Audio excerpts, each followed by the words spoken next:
नमस्कार दोस्तों, कैसे हैं आप लोग? हमें उम्मीद है कि आप बेहतर होंगे और अपनी पढ़ाई में ज़ोरों-शोरों से लगे होंगे। तो दोस्त जैसा कि आपको मालूम है कि हम आपको जीके फास्ट रिवीजन यानी कि जीके फास्ट रिवीजन जो कि हमेशा की तरह शाम को एक वीडियो लेकर आते हैं, ठीक है ना? एक आता है हमारा जीके फास्ट रिवीजन का एक आता है हमारा बिहार स्पेशल का। किसका आता है? बिहार स्पेशल का। आपको मालूम ही है कि जो भी बिहार स्पेशल की तैयारी कर रहे हैं, यानी कि बिहार के किसी भी एग्ज़ाम की तैयारी कर रहे हैं, उनके लिए हम आपको हमारे चैनल पर जाइए प्लेलिस्ट भी बना दिए हैं। आपको 2000 प्रश्नों का संग्रह कंप्लीट करवाएँ। डेली शाम को ना 7 से 8 के बीच में ये आ ही जाता है एक वीडियो बिहार स्पेशल का। और आप लोगों ने जिस तरीके से प्यार दिया है इस चैनल को, उसके लिए आपको दिल से शुक्रिया दोस्त, ठीक है ना? अब हम चलते हैं वीडियो पे बात करते हैं, ठीक है ना?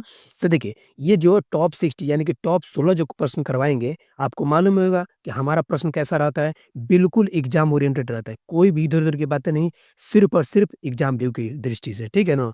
तो एक और बात बता देना चाहते हैं कि जो भी विद्यार्थी ऑल स्टेट पीसीएस हो या फिर एसएससी हो या फिर रेलवे हो या फिर बिहार दरोगा या फिर गवर्नमेंट का कोई भी कॉम्पिटिटिव एग्जाम हो, अगर सच में आप ईमानदारी से अपनी तैयारी को और भी बेहतरीन करना चाहते हैं, तो दोस्त इस चैनल पे आइए और आप जितना एमसीक्यू हम करवा रहे हैं ना, उसको आप ईमानदारी से कीजिए और हम जितना बता रहे हैं उसको आप ध्यान से देखते हुए आगे बढ़िए। हम बता रहे हैं ना, आपका रिजल्ट रुकेगा नहीं बल्कि मेरिट तक आराम से पहुँचिएगा। क्योंकि आप थ्योरी कितना भी पढ़ लीजिए, जब तक आप एमसीक्यू नहीं लगाइएगा ना, तब तक आपके एग्ज़ाम में आपको वही व्यू गिरेगा, 1 से 2 नंबर से आपका दिक्कत हो जाएगा, है कि नहीं? तो आपको जो है थ्योरी तो पढ़ना ही है, साथ ही साथ आपको एमसीक्यू जितना हो सकता है उतना लगाना है। अरे यहाँ से लगाइए चाहे कहीं से लगाइए, लेकिन आपको एमसीक्यू लगाना ही है। दूसरों से अगर आपको बेहतर करना है तो, ठीक है ना? तो चलिए हम बिना समय गवाए आज का जो है वीडियो शुरू करते हैं, ठीक है ना? तो देखिए आज का पहला वीडियो क्या है उसको आप ध्यान से देखिएगा। ये जो वीडियो है ये कहीं न ये जो प्रश्न है ये पी बाय क्यू यानी कि ये प्रश्न है ये पूछा हुआ प्रश्न है, ठीक है ना? बहुत सारे एग्ज़ामों में। तो ध्यान से आपको एक-एक वीडियो को ध्यान से देखते हुए जाना है, ठीक है ना? तो चलिए हम पहला वीडियो शुरू करते हैं बिना समय गवाए। देखिए पहला वीडियो क्या है? पहला वीडियो है यानी कि पहला जो क्वेश्चन है बोल रहा है कि राष्ट्रपति का उम्मीदवार जो होता है उसको प्रचार करने हेतु सामान्यतः कितना समय मिलता है? ठीक है ना? ये देखिए हमारे राष्ट्रपति जी कौन है? राष्ट्रपति द्रौपदी मुर्मू जी है, ठीक है ना? तो इन्हीं की बातें कर रहा है कि मानते हैं कोई राष्ट्रपति उम्मीदवार के रूप में खड़ा हुआ है, ठीक है ना? तो उसको प्रचार हेतु कितना समय दिया जाता है? ठीक है ना? तो याद रखिएगा पहले तो आप ऑप्शन देख लीजिए उसके बाद हम आपको बताएँगे, ठीक है ना? इन 4 ऑप्शन दिए गए, इससे 4 ऑप्शनों में आपको सही आंसर देना है, ठीक है? देखिए पहला ऑप्शन क्या है 2 सप्ताह, ऑप्शन बी है 1 सप्ताह या फिर ऑप्शन सी है 3 सप्ताह या फिर ऑप्शन डी है 1 माह। अब बताइए इनमें सही आंसर क्या होगा? जिनको भी जानकारी है कमेंट बॉक्स खुला हुआ है, आप आराम से अपनी जानकारी, अपनी राय आराम से उसमें रख सकते हैं, है कि नहीं? तो देखिए याद रखिएगा कि देखिए जो राष्ट्रपति उम्मीदवार है, वो नामांकन वापस करने के अंतिम दिन के बाद 14 दिन तक ले यानी कि 2 सप्ताह तक ले अपनी प्रचार-प्रसार कर सकते हैं। यानी कि ऑप्शन नंबर ये हमारा सही आंसर हो जाएगा, ठीक है ना? यानी कि 2 सप्ताह तक ले कर सकते हैं। समझ में आ गया ना? ऐसे ही प्रश्नों को आपको बिल्कुल ज़ीरो लेवल से हर एक चीज़ बेहतरीन तरीके से कंप्लीट करवाया जाएगा, ठीक है ना? अब हम चलते हैं अगले नंबर प्रश्न पे। बस वीडियो को ना आपको ध्यान से देखते हुए चलना है। दोस्त ये प्रश्न ही नहीं बल्कि आपके एग्ज़ाम के व्यू से काफ़ी ज़्यादा इम्पोर्टेंट प्रश्न है। आप एक बार देखिए तो सही, बस आपको एक काम करना है एंड तक इस वीडियो को देखते हुए जाना है और खुद बताना है कि आपने कितना क्वेश्चन को सही किया है। समझ में आ गया ना?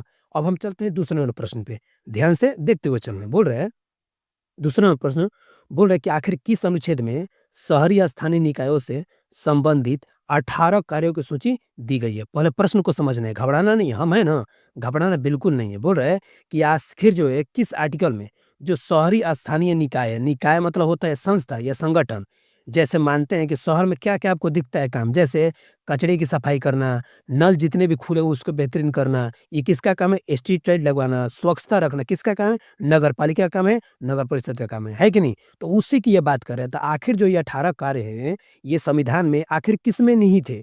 किसमें बताया गया है? तो हमेशा याद रखिएगा कि जो निहित है, ये आर्टिकल 243 के डब्ल्यू में किया गया है। समझ में आ गया ना? इस बार तो हम आपको ऑप्शन भी नहीं दिए, सीधा हम आंसर ही बता दिए। कौन-सा है आपको? आर्टिकल नंबर 243 के डब्ल्यू। समझ में आ गया ना? तो इसी के ये बारे में बात कर रहा है। समझ में आ गया? अब हम चलते हैं तीसरे नंबर प्रश्न पे। ठीक है ना? देखिए ये जीके फास्ट रीजन है, इसीलिए हम आपको टॉप 60 क्वेश्चन जो है इसीलिए आपको फास्ट कंप्लीट करवा रहे हैं। जितना विस्तार में हो सके उतना विस्तार में आपको बता ही रहे हैं, ठीक है ना? अगर सच में वीडियो आपके लिए ज़रूरी लग रहा है, तो दिल से एक लाइक कीजिएगा दोस्त, ठीक है ना? एक लाइक ज़रूर कीजिएगा क्योंकि आपके लिए ये वीडियो काफ़ी काम के लिए मेहनत करके लिए लाते हैं, ठीक है ना? और एक और बात, दोस्त आपसे एक बार दिल से रिक्वेस्ट है, चैनल को ना सब्सक्राइब ज़रूर कीजिए, क्योंकि आप लोग चैनल को सब्सक्राइब नहीं करते हैं। क्या गिलवाशी क्या है भाई हमसे? कुछ बात है? ठीक है ना? तो कमेंट बॉक्स में बताइए, उससे भी बेहतरीन चीज़ें लेकर आएँगे आपके लिए। लेकिन हम जितना कंप्लीट करें उतना आप बेहतरीन तरीके से करते हुए जाइए, ठीक है ना? अब हम चलते हैं तीसरे नंबर प्रश्न को देखते हैं। प्रश्नों को आप ध्यान से देखिएगा, ठीक है ना? बोल रहे हैं कि भारत में जो संपत्ति के अधिकार की क्या स्थिति है? यानी कि जो संपत्ति होता है, संपत्ति का अधिकार, उसकी क्या स्थिति है? पहले हम ऑप्शन देख लेते हैं, उसके बाद जाके आंसर की बातें करेंगे, ठीक है ना? तो देखिए, 4 ऑप्शन है, चारों ऑप्शन को ध्यान से देखिएगा। बोल रहा है, यह एक विधिक अधिकार है, जो कि केवल नागरिकों को प्राप्त है। या फिर ऑप्शन बी बोल रहा है, यह एक विधिक अधिकार है, जो किसी भी व्यक्ति को प्राप्त है। या फिर ऑप्शन सी बोल रहा है कि यह एक मूल अधिकार है, जो केवल नागरिकों को प्राप्त है। या फिर ऑप्शन डी बोल रहा है, यह ना तो मूल अधिकार है और ना ही यह विधिक अधिकार है। समझ में आ गया ना? तो अब दिमाग में आएगा कि आखिर क्या है, तो हम आपको बताते हैं। बस थोड़ा-सा आपको पेशेंस रखना है। पहले क्वेश्चन को समझिएगा तभी ना आंसर मारिएगा। ऐसे हबड़ा के कीजिएगा तो फिर क्वेश्चन गलती हो जाएगा दोस्त। ठीक है ना? यह चैनल सिर्फ़ एग्ज़ाम ही नहीं, बल्कि आपको एग्ज़ाम को कैसे क्रैक करना है, ये भी आपको समझाते हुए निकलेंगे। ठीक है ना? तो देखिए, पहले आप प्रश्न को समझिएगा, उसके बाद देखिए, पहले विधिक मतलब क्या होता है? विधिक अधिकार मतलब लीगल अधिकार। ठीक है ना? आपके पास लीगल है कि नहीं, इसके बारे में बात कर रहे हैं, ठीक है ना?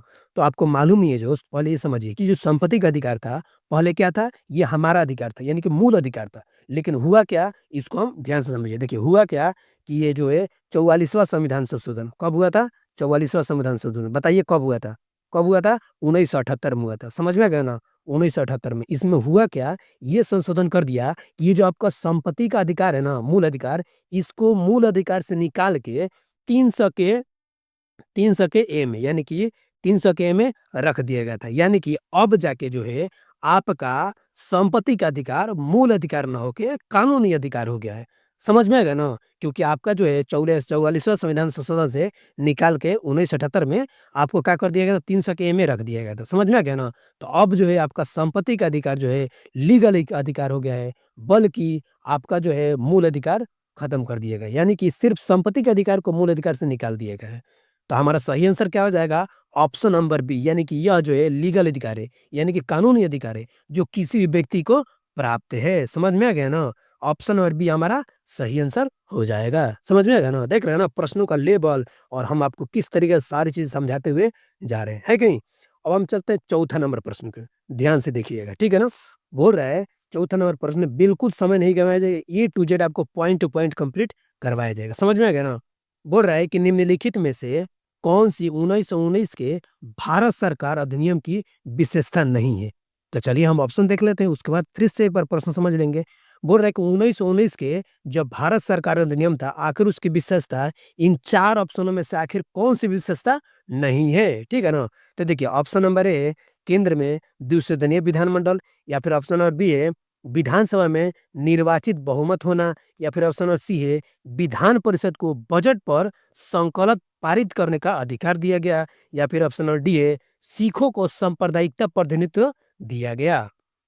अब बताइए इसमें से कौन-सा नहीं है? तो पहले ये तो समझ लीजिए। देखिए, 1919 जो था ना, इसको बोला जाता है गवर्नमेंट ऑफ इंडिया एक्ट 1919, ठीक है ना? इसमें क्या-क्या चीज़ें आया था? इसमें आया था कि केंद्र में द्विसदनीय विधानमंडल, ये सही है। उच्च सदन, निचले सदन बनाया गया था, ये भी सही है, ठीक है ना? अब बी बोल रहा है कि विधानसभा में निर्वाचित बहुमत होना, सही बात, ये भी सही है। बात करता है कि option number C, Vidhan Parishad में बजट का संकलन, यानी कि जो विधान परिषद था, यानी केंद्रीय विधानसभा विधान परिषद, माने विधान परिषद को बोला गया था कि आपके पास बजट जाएगा तो आप उस पे जो भी अपनी राय रख सकते थे, यानी कि 1919 में ये चीजें दिए गए थे, ये भी सही है। लेकिन बात करें ऑप्शन नंबर डी, बाबू बाबू ऑप्शन नंबर डी नहीं था। समझ में आ गया ना? सिखों को जो है ना, धर्म के लिए अलग अलग नहीं बांटा गया था। समझ में आ गया ना? सांप्रदायिकता मतलब क्या होता है बाबू? यही ना होता है कि सांप्रदायिकता मतलब धर्म से, मतलब धर्म के ऊपर बाँट देने से, कोई हिंदू हो गया, मुस्लिम हो गया, सिख हो गया, ईसाई हो गया। लेकिन ये 1919 एक्ट में नहीं किया गया था। ये तीनों काम किया गया था, लेकिन ऑप्शन डी नहीं किया गया था, यानी कि ऑप्शन डी हमारा सही आंसर हो जाएगा। समझ में आ गया ना दोस्त? ठीक है? अब हम चलते हैं 5वें नंबर सवाल में। मज़ा आ गया ना समझने में? अब हम चलते हैं 5वें नंबर सवाल पे। बिल्कुल आपको ऐसे ही समझाया जाएगा। ठीक है ना? आपको घबराना नहीं है। एकदम ध्यान से प्रश्नों को समझते हुए आगे बढ़ना है। ठीक है ना?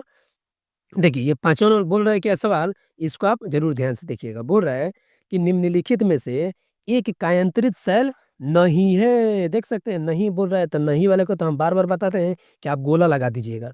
ठीक है ना? इससे होता है कि हमारी आँखें हाइलाइट की तरफ भागती है। ठीक है ना? तो गोला लगा दीजिएगा तो इसको मालूम होगा कि भाई पूछ रहा है नहीं है, नहीं तो बहुत सारे बच्चे ना गलत करके आ जाते हैं, ठीक है ना?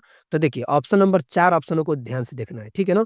पूछ रहा है कि आखिर इनमें से कौन ऐसा है जो कायांतरित सेल नहीं है?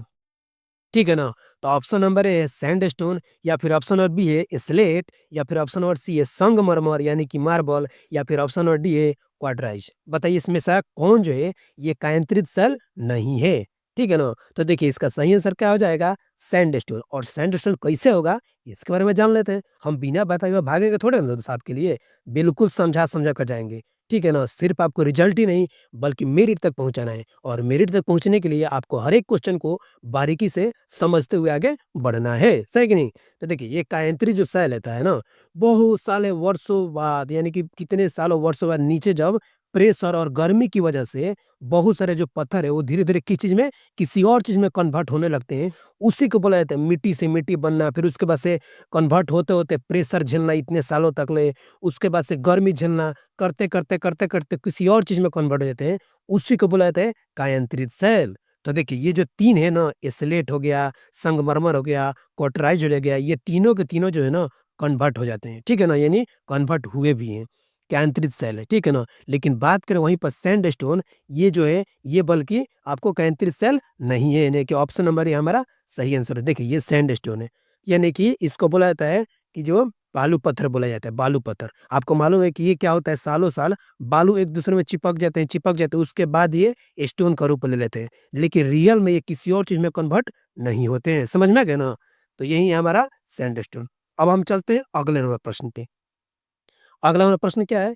6 नंबर है और इसको आप बिल्कुल ध्यान से देखिएगा, ठीक है ना? क्वेश्चन काफ़ी जो है बेहतरीन है, ठीक है ना? बोल रहा है कि पृथ्वी के जो चुंबकत्व के लिए, ठीक है ना, कौन-सा उत्तरदायी है? 4 ऑप्शन दिया गया, आखिर कौन-सा उत्तरदायी है, ठीक है ना? ऑप्शन नंबर ए है मेटल है या फिर ऑप्शन नंबर बी है बाह्य कोर है या फिर ऑप्शन नंबर सी है क्रस्ट है या फिर ऑप्शन नंबर डी है आंतरिक कोर है कि नहीं? तो देखिए ये जो है पृथ्वी का अंदर का भाग है, ठीक है ना? 3 प्रकार का है, देख सकते हैं ना? एक है आपको क्रस्ट है, उसके से अपर मेटल है, उसके बाद से लोअर मेटल है, ठीक है ना? एक हो आता है कोर, कोर भी 2 प्रकार का होता है यानी कि सब डिवीज़न होते हैं, मानते हैं ये कोर हो गया, ठीक है? इसमें एगो सब डिवीज़न होता है। कौन? एक होता है आपको ये इनर कोर होता है, ठीक है ना? एक होता है आपको बाहरी कोर यानी कि बाह्य कोर, यहाँ पे बाह्य कोर हो जाता है, ठीक है ना? तो हमारा सही आंसर क्या हो जाएगा? ऑप्शन नंबर बी यानी कि बाह्य कोर हो जाएगा, ठीक है ना? बाह्य कोर में होता क्या है कि इसमें जो होता है ना, इसमें जो है देखिए ये बाह्य कोर ये वाला, ठीक है ना? ये वाला एरिया, समझ में आएगा ना ये वाला? इसमें जो होता है नीचे वाला, पीला के जस्ट ऊपर वाला, ठीक है ना? पीला जो है ना इसके जस्ट ऊपर वाला, ठीक है? ये जो होता है इसमें लिक्विड रहता है, ठीक है ना? निकेल-उकेल रहता है, जब पृथ्वी घूमती रहती है तो घूर्णन की वजह से क्या होता है उसमें चुंबकीय उत्पन्न होता है। इसी की ये बातें कर रहा है, ठीक है ना? तो यानी कि बाह्य कोर में जो है ऑप्शन नंबर बी आप याद रखिएगा कि बाह्य कोर में जो है चुंबकत्व के लिए उत्तरदायी है, ठीक है ना? यानी कि ऑप्शन नंबर बी हमारा सही आंसर हो जाएगा। चित्र भी आपको लगा दिए, समझ जाइए, ठीक है ना? अब हम चलते हैं अगले नंबर प्रश्न यानी कि 7 नंबर प्रश्न पे। ध्यान से देखिएगा, बोल रहा है कि निम्न में से किसकी बीमा रैखिक सीमा की बीमा के समान होती है, ठीक है ना? तो ऑप्शन नंबर है ऊर्जा की या फिर ऑप्शन नंबर बी है आवेग की या फिर ऑप्शन नंबर सी है प्रतिबल की या फिर ऑप्शन नंबर डी है कार्य की। बताइए इसका सही आंसर क्या है? कमेंट बॉक्स खुला हुआ है। आप यार दोस्त बताते नहीं हैं इसका आंसर, ठीक है ना? बहुत बार हम वीडियो में देखे कि बच्चे देख तो लेते हैं लेकिन इसका सही आंसर नहीं बताते। बताइएगा तभी तो मालूम होगा कि आपने कितना जो है आंसर सही किया है, कितने क्वेश्चनों को हल किया है। अरे घबराइए नहीं, क्या दिक्कत है? गलत होगा नहीं तो सही होगा, यही ना होगा ना? हम हैं ना आपको सही बताने के लिए, ठीक है ना? तो कमेंट बॉक्स में अपनी राय ज़रूर रखते जाइए, ठीक है ना? तो देखिए इसका सही बोल रहा है कि निम्न से किसकी बीमा जो है रैखिक समय बीमा के समान होती है। देखिए इनमें से एक ही जो है ना जो कि समान होती है, कौन-सा है? तो ऑप्शन बी आवेग इक्वल टू होता है आपको संवेग, संवेग होता है। समझ में है ना? ठीक है ना? तो ऑप्शन बी हमारा सही आंसर हो जाएगा, ठीक है ना? इसको आप ज़रूर इस क्वेश्चन को आप ध्यान से रट्टा मार ही लीजिएगा। समझा-समझ के बता रहे हैं, ठीक है ना? इसको आप ध्यान में रखिएगा। तो ऑप्शन बी हमारा आवेग जो है सही आंसर हो जाएगा, ठीक है ना? अब हम चलते हैं अगले नंबर प्रश्न पे यानी कि 8 नंबर प्रश्न पे और ये जो 8 नंबर प्रश्न है ना, ये काफ़ी ज़्यादा इम्पोर्टेंट है, ठीक है ना? बोल रहा है कि एक तरंग के लिए आवर्तकाल द्वारा विभाजित तरंग दैर्घ्य किसके बराबर होती है? ठीक है ना? मानते हैं एक तरंग दैर्घ्य उसके आवर्तकाल द्वारा विभाजित जो तरंग दरें हैं वो किसके बराबर होती है, ठीक है ना? ऑप्शन नंबर ए आवृत्ति के बराबर होती है, या फिर ऑप्शन नंबर बी है आयाम के बराबर होती है, या फिर ऑप्शन नंबर सी है तरंग वेग के बराबर होती है, या फिर ऑप्शन नंबर डी है कालांतर के बराबर होती है। अब बताइए इसका सही आंसर क्या होगा? ठीक है ना? क्योंकि ये क्वेश्चन जो है आपको मालूम ही है कि क्या से आपको भौतिकी से सवाल है, ठीक है ना? यानी कि आपको फिजिक्स से सवाल है। तो आपको ध्यानपूर्वक इसको आंसर देना है, ठीक है ना? तो आपको मालूम होना चाहिए कि ये जो तरंग वेग बराबर क्या होता है आपको? तरंग बराबर क्या होता है आपको? देखिए, ये तरंग वेग होता है कि मानते हैं, ठीक है ना? ये हो जाएगा आपको तरंग दैर्घ्य, ठीक है ना? तरंग दैर्घ्य हो जाता है। यानी कि ये होता है लैम्ब्डा हो जाता है बटा, यानी कि आवर्त काल होता है। क्या होता है? आवर्त काल हो जाता है। ठीक है ना? यानी कि टी हो जाता है। तो ये जो होता है ना, ये तरंग वेग के बराबर होता है। यानी कि वेव स्पीड इक्वल टू तरंग दैर्घ्य बटा आवर्त काल होता है। यानी कि ऑप्शन नंबर सी हमारा सही आंसर हो जाएगा। बिना सोचे समझे एकदम ऐसे ही क्वेश्चन को मार के आगे बढ़ना है। ठीक है ना? क्योंकि क्वेश्चन ऐसे ही बार-बार आपको एग्ज़ाम में पूछा जाएगा। तो आप याद रखिएगा ऐसे क्वेश्चन को ध्यान से, क्योंकि जब तक आपको चीज़ों को मालूम नहीं होगा ना, तब तक आपको दिक्कत होगा। तो ये तरंग वेग बराबर होता है तरंग दैर्घ्य बटा आवर्तकाल, यानी कि ये लैम्ब्डा बटा टी होता है। इसको आप ज़रूर याद रखिएगा। तो ऑप्शन नंबर सी हमारा सही याद आंसर हो जाएगा, ठीक है ना? अब हम चलते हैं ऑप्शन नंबर, यानी कि अब चलते हैं अगले प्रश्न पे, ठीक है ना? जो कि क्यों नंबर प्रश्न है, 9 नंबर प्रश्न है। इसको भी आप ध्यान से देखिएगा, ठीक है ना? बोल रहा है 9 नंबर प्रश्न, बोल रहा है कि वोल्टेज को स्थिर रखते हुए यदि अधिक लैंप को एक श्रृंखला परिपथ में रखा जाता है तो परिपथ के समय संग्रह धारा पर क्या प्रभाव पड़ेगा? बोल रहा है कि मानते हैं एक लाइन है, ठीक है ना? इस लाइन में तार बिछाया गया है, इसमें बहुत सारे जो है बल्ब लगा दिए गए, बहुत सारे जो है बल्ब लगा दिए गए, ठीक है ना?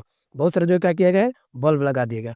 अब बोल रहा है कि आखिर बताइए कि ये जो करंट निकलेगी इस पे आखिर क्या प्रभाव पड़ेगा? तो आपको मालूम है कि बहुत सारा बल्ब लगा दिएगा तो रेजिस्टेंस क्या हो जाएगा? बढ़ जाता है, यानी कि प्रतिरोध जो है बढ़ जाएगा। तो जब प्रतिरोध बढ़ जाएगा तो करंट धीरे-धीरे कम ही ना हो जाएगा दोस्त। तो हमारा वही पूछ रहा है क्वेश्चन में, ठीक है ना? तो 4 ऑप्शन दिया गया, इसी ऑप्शन को सही तरीके से आपको बताना है, ठीक है ना? ऑप्शन नंबर ए घटता है, यानी करंट जो है घटता है, या फिर ऑप्शन नंबर बी है बढ़ता है, या फिर ऑप्शन नंबर सी है कोई प्रभाव नहीं पड़ता है, या फिर ऑप्शन नंबर डी है पहले बढ़ता है फिर घटता है। तो देखिए, हम तो जिस तरीके से ये एग्जांपल बता दिया, आप आराम से बता दीजिए क्या हो जाएगा? तो करंट क्या हो जाता है? घटता है, यानी कि ऑप्शन नंबर ए हमारा सही आंसर हो जाएगा। समझ में आएगा ना? देखिए, क्वेश्चन करने में तो आपको मज़ा आ गया होगा, है कि नहीं? क्योंकि जिस तरीके से हम आपको सारी चीज़ें बता रहे हैं, शायद ही कोई ऐसा होगा जो इस तरीके से आपको बेहतरीन ढंग से बताता होगा, है कि नहीं? तो दोस्त, अगर इतना आपके लिए मेहनत किया जा रहा है ना, तो दिल से बता रहा हूँ, ठीक है ना? आप ना चैनल को सब्सक्राइब नहीं करते हैं, ठीक है ना? वीडियो तो देखते हैं लेकिन चैनल को सब्सक्राइब नहीं करते हैं। तो दोस्त, जब इतना मेहनत आपको लग रहा है ना, वीडियो भी पसंद पड़ रहा है, तो लाइक और दिल से सब्सक्राइब करके जाइए, क्या दिक्कत है? आपको हर एक वीडियो ऐसे ही आपको मिलेगा और एग्ज़ाम में कहीं भी आपको दिक्कत नहीं होगा। क्वेश्चन को समझ के यूँ ही मार के आइएगा, है कि नहीं? अब हम चलते हैं अगले नंबर प्रश्न पे, यानी कि 10 नंबर प्रश्न पे। क्वेश्चन काफ़ी बेहतरीन है, इसको आप घबराना नहीं है, बस इसको ध्यान से देखना है, ठीक है ना? बोल रहा है कि निम्नलिखित में से कौन सजातीय युग्म है, यानी कि एक जैसा जोड़ा कौन-सा है? युग्म माने जोड़ा होता है, सजातीय माने सेम होता है, समझ में गए ना? तो बोल रहा है कि आखिर इन 4 ऑप्शनों में से ऐसा जो है कौन है जो कि एक जैसा जोड़ा है, ठीक है ना? तो देखिए, इसमें आपको ज़्यादा दिमाग नहीं लगाना है, ठीक है ना? ऑप्शन नंबर ए पढ़ लेना है, बी पढ़ लेना है और सी पढ़ लेना है। आप बिना सोचे-समझे आपको दिमाग में एक ही चीज़ रखे, क्योंकि इसको समझने के लिए आपको केमिस्ट्री के कुछ अलग-अलग सूत्रों को भी ध्यान में रखना पड़ेगा और चीज़ें ध्यान में रखने हो, ठीक है ना? तो देखिए, ये जो चीज़ें हैं ना, ऑप्शन नंबर ए ये बोला है सीएच व CH2H, ठीक है ना? बी बोल रहा है कि CH3OH और OCH3, लेकिन ये जो तीनों जो है ना, ये एल्डिहाइड नहीं है। लेकिन बात करें ऑप्शन नंबर डी, ये जो दो है दोनों एल्डिहाइड है, ठीक है ना? यानी कि सेम युग्म का है, यानी कि सजातीय युग्म है, ठीक है ना? तो हमारा ऑप्शन नंबर डी सही आंसर है। इसको आप ज़रूर याद कर लीजिए। इसको ज़्यादा ना समझते हुए इसको याद ही कर लीजिएगा तो ज़्यादा बेटर रहेगा, ठीक है ना? अगर जो भी विद्यार्थी केमिस्ट्री पढ़ रहे हैं, तो हम तो यही बोलेंगे इस केमिस्ट्री को आपको ध्यान से समझ लीजिए। देखिए, इस ये जीके फर्स्ट डिवीज़न है, इसको अगर हम बताएँगे तो काफ़ी समय लग जाएगा, ठीक है ना? इसको तोड़-तोड़ कर बताना पड़ता है, ठीक है? तो यही याद रख लीजिएगा कि अगर ऐसे क्वेश्चन आएगा तो आप ऑप्शन नंबर डी, यानी कि सजातीय युग में एक बार पढ़ लीजिएगा, आपको सारा चीज़ें समझ में आ जाएगा। बहुत जल्द हम आपको थ्योरी वाला भी क्वेश्चन जो है आपको इस चैनल पे लेके आने वाला है, ठीक है ना? तब तक के लिए आप एमसीक्यू लगाइए और हम भी समझा-समझा के आपको एमसीक्यू बताते ही हैं, है कि नहीं? तो इसका सही आंसर क्या हो जाएगा? Option number D. अब हम चलते हैं 11 नंबर प्रश्न पे। 11वाँ नंबर प्रश्न को ध्यान से देखिएगा। बोल रहा है, 11वाँ प्रश्न बोल रहा है कि रदरफोर्ड का आखिर जो है ये यहाँ पे अल्फा कण, यहाँ पे अल्फा है। अल्फा कण प्रकीर्णन प्रयोग किसकी खोज के लिए उत्तरदायी है? जो ये अल्फा कण का जो परक्यूनन का प्रयोग किया गया था, आखिर किसकी खोज के लिए किया गया था? 4 ऑप्शन दिए गए, ध्यान से ऑप्शन को पढ़ना है। पहला ऑप्शन है परमाणु केंद्रक के लिए, या फिर ऑप्शन बी है इलेक्ट्रॉन के लिए, या फिर ऑप्शन सी है प्रोटॉन के लिए, या फिर ऑप्शन डी है न्यूट्रॉन के लिए। अब बताइए, पूछ रहे क्या है, किसके लिए प्रयोग किया गया था? क्योंकि ये क्वेश्चन जो है काफ़ी ज़्यादा इंपॉर्टेंट है, तो इसीलिए आपको सवाल भी काफ़ी बेहतरीन ढंग से देना पड़ेगा, ठीक है ना? तो देखिए, जो ये अल्फा कण है, रदरफोर्ड ने क्या किया था, एक सोने का जो है लिया था प्लेट, और उसपे जो है अल्फा कण बहुत ज़्यादा फेंका था, यानी कि छोड़ा हुआ था। तो बहुत सारा अल्फा कण जो है बाहर ही निकल गए थे, ठीक है ना? और बहुत सारे जो है आपको वापस आ गए थे। समझ में क्या हुआ था? वापस आ गए थे, ठीक है ना? और बहुत सारा जो है आपको पार भी कर गए थे। तो उनको ये मालूम पड़ा ना कि जो परमाणु के बीच वाला, यानी कि परमाणु के जो बीच वाला एरिया है, ये बीच वाला एरिया, ठीक है ना? यह क्या है, एक छोटा-सा, ठीक है ना, भारी केंद्रक होता है, ठीक है ना? इसके अंदर एक भारी केंद्रक है, जो ये कुछ यहाँ से तो पार हो जा रही है, लेकिन यहाँ से जो है वापस पूरा-पूरा लौट जा रही है। तो उनको मालूम हो गया कि ये जो भारी केंद्रक होता है, केंद्र है, इसको क्या बोला जाता है? परमाणु की केंद्रक बोला गया, ठीक है ना? यही जो है अल्फा कोर का पर्टिकुलर का, यानी कि प्रयोग का यही खोज था, ठीक है ना? यानी कि ऑप्शन नंबर ये हमारा सही आंसर हो जाएगा, यानी कि परमाणु केंद्रक की, ठीक है ना? अब हम चलते हैं अगले नंबर प्रश्न पे, समझ में आ गया? अब हम चलते हैं अगले नंबर प्रश्न, यानी कि 12 नंबर प्रश्न पे। ध्यान से देखते हुए चलिएगा। बोल रहा है 12 नंबर प्रश्न कि जो निम्न में से कौन-सी धातु ठंडे जल के साथ हाइड्रोजन गैस निकालती है? 4 ऑप्शन दिए गए, इसी ऑप्शन के बारे में ये पूछ रहे हैं, ठीक है ना? ऑप्शन नंबर ए है तांबा के साथ, या फिर ऑप्शन नंबर बी है सोना के साथ, या फिर ऑप्शन नंबर सी है पोटेशियम के साथ, या फिर ऑप्शन नंबर डी है एल्युमिनियम के साथ। अब बताइए इसका सही आंसर क्या हो जाएगा? यानी कि बोल रहे हैं कि आखिर कौन-सी जो धातु है, जो कि ठंडे जल के साथ हाइड्रोजन गैस निकालती है, ठीक है ना? जिसे मानते हैं उस धातु के साथ जैसे ही संपर्क में आएगा ना पानी, तुरंत हाइड्रोजन गैस निकलने लगती है, बुलबुला छोड़ने लगता है। उसी के बारे में बात कर रहे हैं, ठीक है ना? तो देखिए इसका सही आंसर क्या हो जाएगा? पोटेशियम, यानी कि ऑप्शन नंबर सी जो है पोटेशियम। ये देख लीजिए पोटेशियम है, देख सकते हैं ना? जैसे पोटेशियम अगर मानते हैं कि ये कोई गिलास है, ठीक है ना? इस गिलास में आपको पानी है, ठीक है ना? या फिर बाल्टी ही समझ लीजिए, मानते हैं कि ये बाल्टी है, ठीक है ना? ये बाल्टी है, और इसमें मानते हैं कि आप पोटेशियम डालिए, डाल दिए पोटेशियम, और जैसे ही आप डालिएगा ना, इतना खतरनाक तरीके से बुलबुला निकलने लगेगा, तुरंत हाइड्रोजन गैस निकलने लगेगी, और ये काफ़ी ज़्यादा धीरे-धीरे गर्म हो जाएगा। कभी भी हाथों से नहीं डालना चाहिए, काफ़ी बचा के ये करना चाहिए, और पूरा ज़्यादा विस्फोट भी होने लगता है। और सिर्फ पोटेशियम नहीं, एक और बात बता दें, सोडियम। सोडियम जो है ना, ऐसे ही काम करता है। Na सोडियम इसको बोला Na, ठीक है ना? ऐसे ही सेम टू सेम काम करता है। जैसे पानी में डालिएगा ना, एकदम विस्फोटक जैसा काम करने लगेगा, बुलबुला छोड़ने लगेगा, काफ़ी गर्म होने लगेगा, है कि नहीं? तो ऐसे जो सब मतलब ऐसी चीज़ें आप कभी भी खुद से ना करें, ठीक है ना?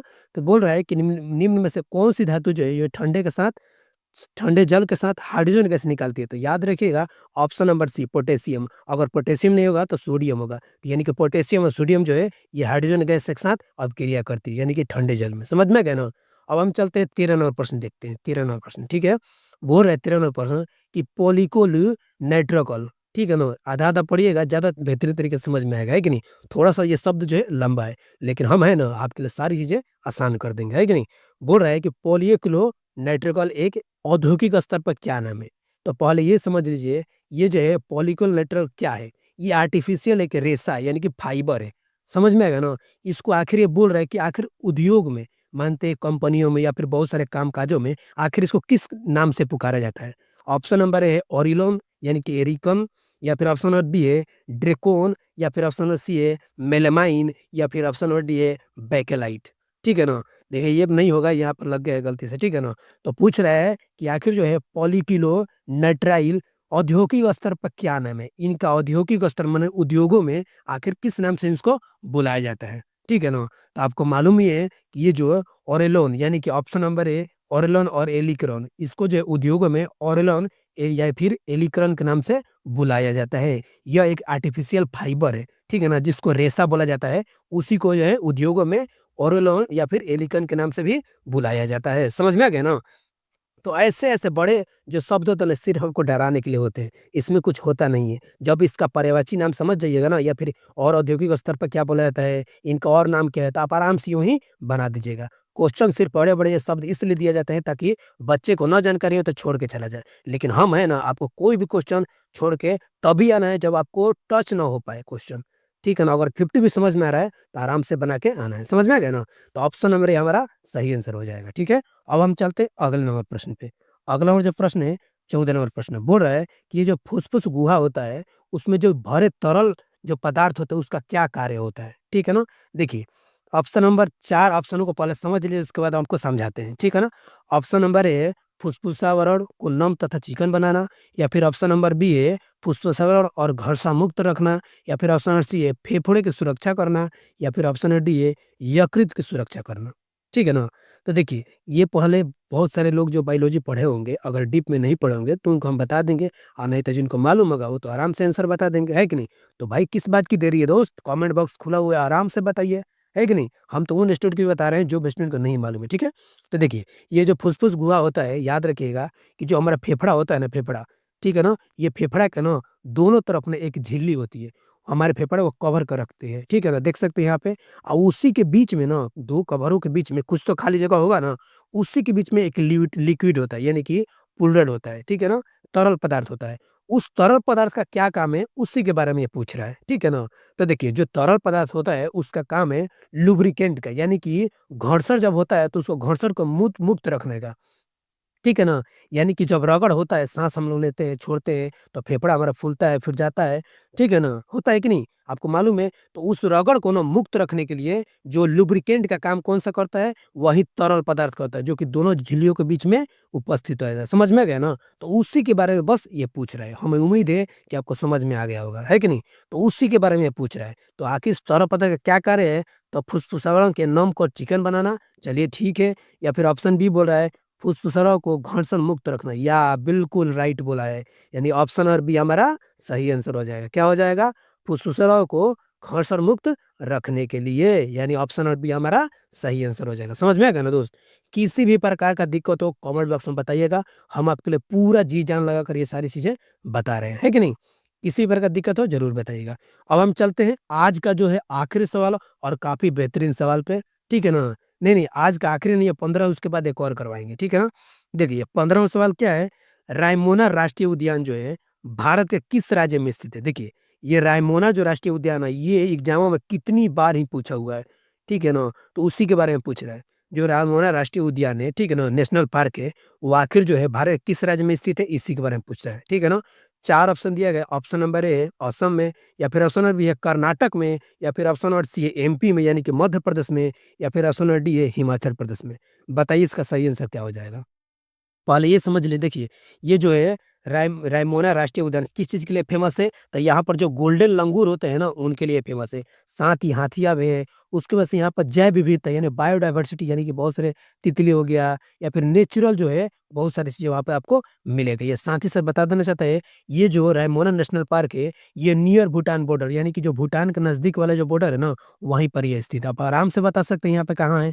इतना सारा चीज़ बताने के बाद आप तो आराम से ऑप्शन के हिसाब से बता देंगे कि आखिर ये कहाँ पे है। तो याद रखिएगा कि ये जो रायमोना राष्ट्रीय उद्यान है, ये असम में है। ठीक है ना? असम में। और किस चीज़ के लिए फ़ेमस है? तो ये जो है गोल्डन लंगूर के लिए ज़्यादातर ये फ़ेमस है। आपको एक और चीज़ इसके बारे में बता देना चाहते हैं कि 2021 में जो है क्या हुआ था कि छौवा, यानी कि 6 जो है राष्ट्रीय उद्यान घोषित किया गया था असम में। यानी कि 2021 में छौवा राष्ट्रीय उद्यान किसको घोषित किया गया था? रायमोना नेशनल पार्क को घोषित किया गया था। समझ में आ गया ना? तो रायमोना राष्ट्रीय पार्क कहाँ है? तो ये जो है आपको असम में है। समझ में आ गया? अब हम चलते हैं आज का जो है आखिरी सवाल देखते हैं, और ये सवाल काफ़ी बेहतरीन है, और ये सवाल आपने पढ़ा भी होगा, और नहीं पढ़ा है तो हम तो इसका बताएँगे ही। ठीक है ना? बोल रहा है उपास्थि, जिसको इंग्लिश में क्या बोलते हैं? कॉर्टिलेज। ठीक है ना? क्या बोलते हैं? कॉर्टिलेज। निम्न में से किस में नहीं पाई जाती है? याद रखिएगा, नहीं पाई जी पूछ रही है। ठीक है ना? ये पूछ रहा है नहीं पाई जाती है। 4 ऑप्शन दिए गए, इन ऑप्शन को सही ढंग से समझना है, उसके बाद बताना है। बोल रहा है कि कार्टिलेज जो है इन 4 ऑप्शनों में से किस में नहीं पाई जाती है? ऑप्शन नंबर ए नाक में नहीं पाई जाती है, या फिर ऑप्शन नंबर बी है कान में नहीं पाई जाती है, या फिर ऑप्शन नंबर सी है वृक्क यानी कि किडनी में नहीं पाई जाती है, या फिर ऑप्शन नंबर डी है कंठ में नहीं पाई जाती है। तो बताइए इसका सही आंसर क्या हो जाएगा? क्वेश्चन काफ़ी इंपॉर्टेंट है, इसको आप ध्यान से बताइएगा, ठीक है ना? तो देखिए, पहले जो नहीं जानते होंगे कार्टिलेज किसे कहते हैं, ठीक है ना? उनको तो हम बताएँगे ही, और जिनको मालूम है कमेंट बॉक्स खुला हुआ है दोस्त, बिल्कुल नहीं घबराना है, बताइए ना भाई, क्या दिक्कत है? हम आपके साथ हैं ना दोस्त, ठीक है ना? बिल्कुल बता के जाना है, ठीक है ना? तो देखिए, ये जो कार्टिलेज क्या होता है, हमारे शरीर में 2 तरह की बोन होती है, याद रखिए। एगो कठोर बोन एगो लूज़ बोन यानी कि नरम बोन, ठीक है ना? तो जो नरम वाली हड्डी होती है ना, उसी को बोला जाता है कार्टिलेज। जो कठोर वाली जो हड्डी होती है, उसी को बोला जाता है आपको बोन, यानी कि जो देखते होंगे कि पैरों के या कहीं-कहीं की हड्डियाँ होती है, कितनी कठोर होती है, वो रियल वाला बोन है, ठीक है ना? और जो नरम वाला जो हड्डी है, वो क्या होता है आपको कार्टिलेज यानी कि उपास्थि बोला जाता है। जैसे आप अभी अगर वीडियो देख रहे हैं, तो आप एक काम कीजिए, एक हाथ उठाइए और अपने नाक पे रखिए, नाक वाला हिस्से पे। देख सकते हैं आपका नाक इधर-उधर घूम रहा है ना? नरम है कि नहीं? खुद देखिए, नरम है कि नहीं? थोड़ा-सा आगे वाला हिस्सा नरम है कि नहीं? वही जो है आपका क्या है? कार्टिलेज है। वही जो है आपका उपास्थि है। लेकिन जस्ट नाक के ऊपर और जाइए और ऊपर जाइए, देख रहे हो वहाँ पर टाइट है कि नहीं? वहाँ पे मतलब कठोर है कि नहीं? और वो जो हमारा एक और हड्डी है। यानी कि नाक के जस्ट नीचे वाला क्या है? कार्टिलेज यानी कि उपास्थि है। जस्ट ऊपर वाला ये क्या है हमारा? बोन यानी कि अस्थि मज्जा है। समझ में आ गया ना? तो वहीं पे हम आपको 2 गो मिल गया ना, एगो मिल गया कार्टिलेज एगो मिल गया अस्थि मज्जा वाला बोन यानी कि कठोर वाला। तो जो नरम वाला होता है उसको कार्टिलेज बोला जाता है, नहीं कि उपास्थि बोला जाता है। अब यही बोल रहे हैं कि कहाँ-कहाँ पाया जाता है और कहाँ नहीं पाया जाता है। लेकिन हमको ऑप्शन के हिसाब से जवाब देना है, तो पहले देख लेते हैं ऑप्शन। तो आपको मालूम है कि नाक में पाया जाता है, कान भी आप टच करके देख सकते हैं। जिस तरह कान हमारा किस तरीके से मुड़ रहा है ना, कितना नरम है, तो कान में भी पाया जाता है। और कंठ की बात करें तो कंठ में भी पाया जाता है, लेकिन बात करें ऑप्शन नंबर सी, वृक्क में नहीं पाया जाता है, ठीक है ना? यानी कि ऑप्शन नंबर सी हमारा सही आंसर हो जाएगा, समझ में आएगा ना? वृक्क में कार्टिलेज नहीं पाया जाता है, ठीक है ना? तो देखिए हमारा वीडियो आज का जो है यहीं पे समाप्त होता है, ठीक है ना? और दोस्त कमेंट में बताइएगा वीडियो आपको कैसा लगा, कहाँ पर दिक्कत हुआ, वीडियो में आपको क्या कमी दिखा या फिर आपने कितने प्रश्नों को सही ढंग से हल किया है? कौन-सा क्वेश्चन आपको हार्ड लगा है और कौन-सा क्वेश्चन आपको मतलब ईज़ी लगा है, इसके बारे में आप ज़रूर बताइएगा, ठीक है ना? चलिए वीडियो देखने के लिए बहुत-बहुत धन्यवाद और हाँ, चैनल को ना सब्सक्राइब करके और वीडियो को लाइक करके ही जाना है, ठीक है ना? चलिए फिर से मिलते हैं एक नेक्स्ट वीडियो के साथ, तब तक आप अपना ख़्याल रखिए और पढ़ाई ज़ोरों-शोर से करते रहिए, ठीक है ना? चलिए बाय।